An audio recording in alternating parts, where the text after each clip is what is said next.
Last but not least, we have Iliana Oris Valiente. She's the founder of ColliderX. Iliana is widely credited for being among the first to recognize the tremendous impact of blockchain, a traditionally hacker technology, on the enterprise world. Her focus has been on bridging the gap between the corporate world and the startup communities. To that end, Iliana founded ColliderX, the world's first open source and crowdsourced applied research and development hub for blockchain and related technologies. Previously, Iliana was the catalyst in getting Deloitte actively involved with all things blockchain and founded the Rubix by Deloitte blockchain practice in 2014, where she led projects to conceptualize and build POCs across industries.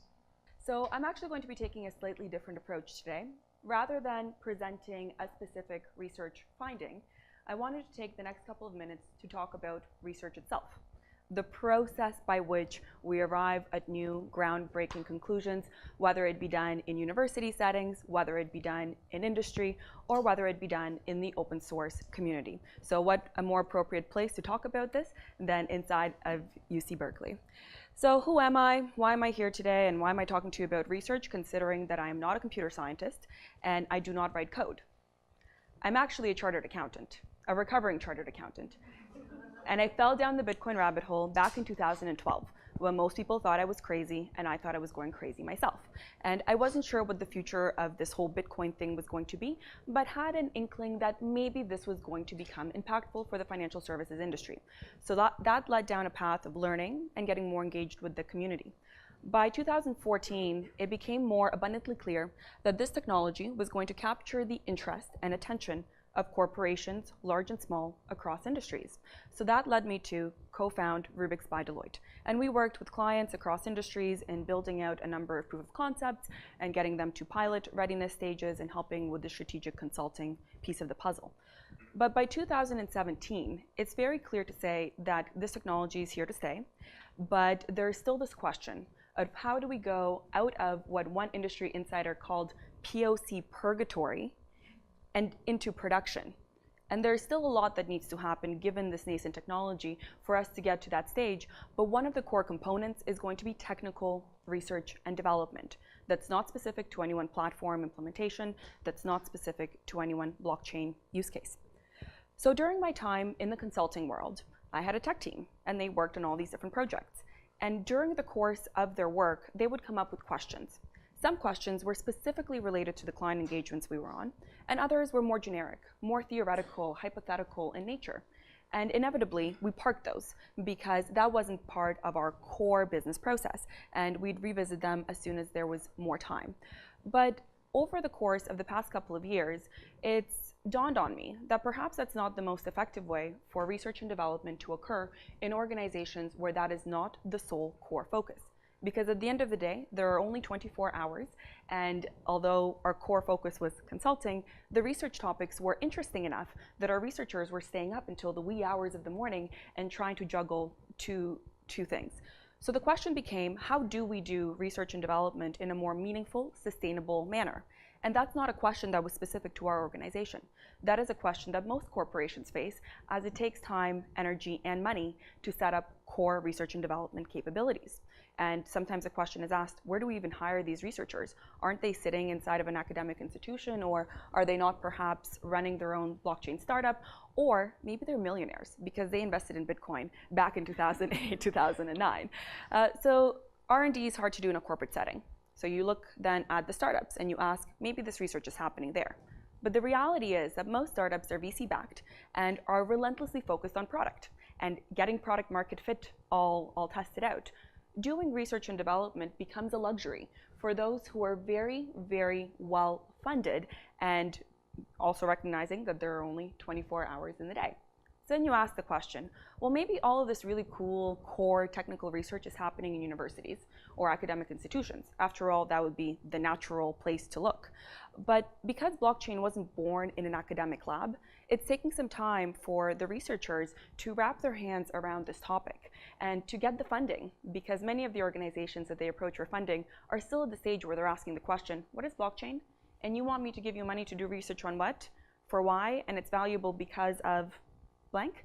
So that doesn't paint a very rosy picture to answer the question of who out there is doing the foundational research that is supposed to move this technology forward and actually enable all of the wonderful use cases that Hannah and others talked about today that are going to have a social good and social impact.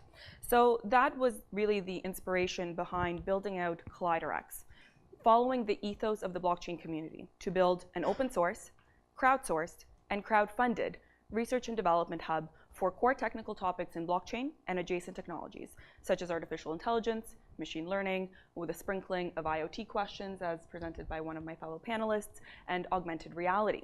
And the way that it works is pretty straightforward. Formula with 3 main components. Component number 1, identify who are the technical researchers. They are sitting in university labs, they may have academic credentials behind their names, or they may not be. They may be the open source developers that are actively contributing on GitHub, publishing their research findings in personal blogs such as Medium, and Reddit and Twitter become legitimate sources of information for both corporates as well as the startups. So identifying these people who are sprinkled around the world, united with an interest in and the right technical backgrounds to do research in the space.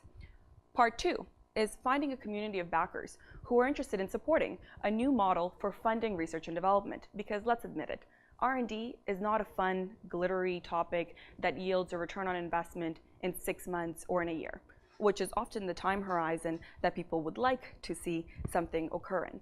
So the philanthropists, the people who have seen their crypto holdings rise in value significantly over the course of the past couple of years, and the corporations who want answers to hard technical questions are all part of the group of people that are looking at initiatives such as this and figuring out, is there a new model by which we can do R&D that isn't purely academic and is not purely corporate in nature?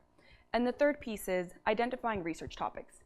We don't know what we don't know, and how as an industry are we supposed to move forward and progress the body of knowledge if we haven't yet taken the time to start cataloging what are the open research questions that are sitting at the bottom of the to-do lists for corporations and startups alike that are probably not going to get answered, because to answer them requires hiring anywhere from 5 to 10 PhDs and putting them on your payroll for a number of years, which simply isn't practical. So the result of the ColliderX model, assuming all goes as intended, is that we've created a safe space to do research that's not biased by any one organization's interests and is not specific to any one technology implementation. The output would be technical research papers that are available in open source, or as the academics would correct me, open access, and creating an infrastructure for future innovation. Right now, there really aren't that many blockchain startups out there, but there's a lot of money in the blockchain space, partly because our suspicion is that first you need to do technical research, and then ideas will bubble up to the top that ultimately could become startups that would then sit in umbrella organizations that act as accelerators, such as the Hyperledger Foundation. So in terms of where we're a very new organization. I literally just left my day job 2 weeks and 3 days ago to work on this nonprofit social enterprise that a number of corporations have expressed interest in, but at the end of the day, it has to be an initiative that's driven by the crowd, for the community, and represents a new way of doing research. We're looking for tinkerers. It's a term that we use to encompass both the traditional academics as well as those who contribute in more of an open source manner. We're looking for research topics, things that you don't necessarily want to do in-house, but you would like to have the answers to. And we're also looking for financial backers. So you can find us online or on Twitter. Thank you.